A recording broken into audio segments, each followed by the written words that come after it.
Hey everyone! So, if you're a grad student just starting to wade through those incredibly dense AI research papers, well, you are definitely in the right place.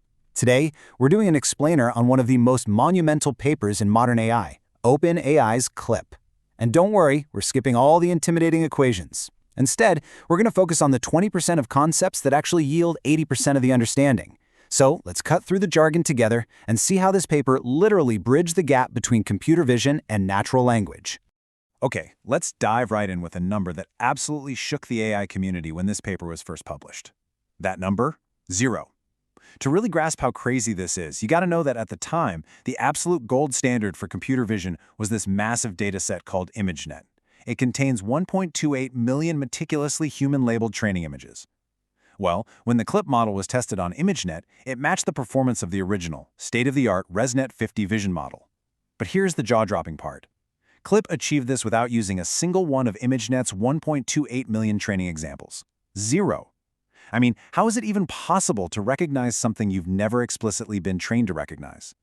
To figure that out, we really have to look at what the computer vision landscape looked like before this massive breakthrough.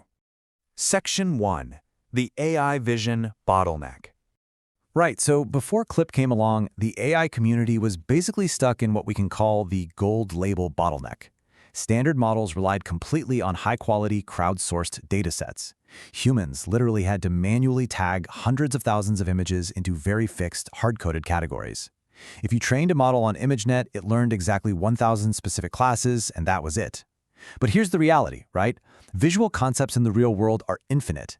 If you wanted your trained system to suddenly recognize a drone or, say, a COVID-19 mask, you can just ask it to do so. You are stuck in this static softmax trap. That just means the final layer of your neural network only output probabilities for that specific hard-coded list it memorized. To add a new concept, you'd have to go out, collect thousands of new images, label them manually, and retrain the entire model from scratch. It was incredibly expensive and honestly just impossible to scale. Moving on to Section 2, Natural Language Supervision. So how do we actually break out of this trap? Well, the researchers realized that instead of relying on those pristine, human-labeled datasets, there was an almost infinite source of free data sitting right in front of them, the internet. They went out and created a new dataset of 400 million image-text pairs. And to be clear, these were not perfectly formatted, machine learning-compatible labels. Not at all. These were messy, naturally occurring pairings scraped directly from the web. Just regular photos sitting right alongside their random internet captions. This was a massive paradigm shift. As the paper itself states, learning directly from raw text about images is a promising alternative which leverages a much broader source of supervision. By passively learning from the internet, the model can absorb a practically unlimited amount of visual concepts totally for free. It completely bypasses the need for manual labels. You don't have to rigidly assign a 1 for a dog and a 2 for a cat anymore. The natural language itself provides all the supervision the model actually needs. Which brings us to Section 3, the contrastive matching game. But here is the catch.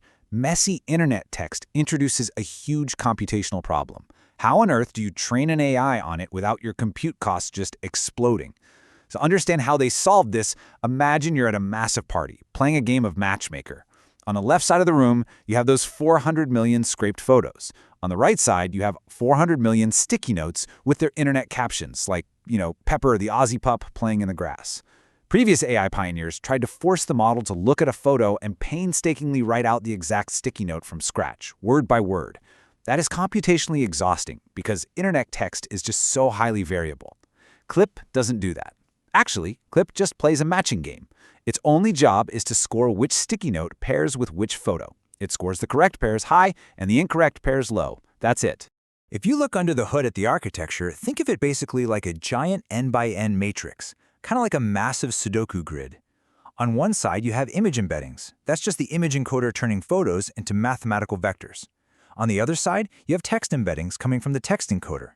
For any given batch during training, let's say 32,000 images and 32,000 texts, the model multiplies them together to create this huge grid of scores. The model's entire goal is to optimize the math so that the correct diagonal pairs light up, meaning their similarity score approaches 1, and all the incorrect pairings in the rest of the grid just go dark, approaching 0. Now, to solidify the actual jargon for you, this specific process is called contrastive pre-training. It's essentially a proxy task. It maximizes the mathematical similarity, specifically the cosine similarity between true image-text pairs, while actively pushing away incorrect pairings. And by doing this across hundreds of millions of pairs, the separate image encoder and text encoder learn to map everything into one shared multimodal space. Basically, the AI is learning universal representations of exactly how human language connects to visual concepts. All right, Section 4, the zero-shot breakthrough. So, did it work? Well, previous attempts at natural language zero-shot methods on ImageNet, like a model called Visual Ngrams, achieved a mere 11.5% accuracy. CLIP rocketed that number all the way up to 76.2%. I mean, wow, right? That is the number that completely proves the sheer power of this contrastive approach.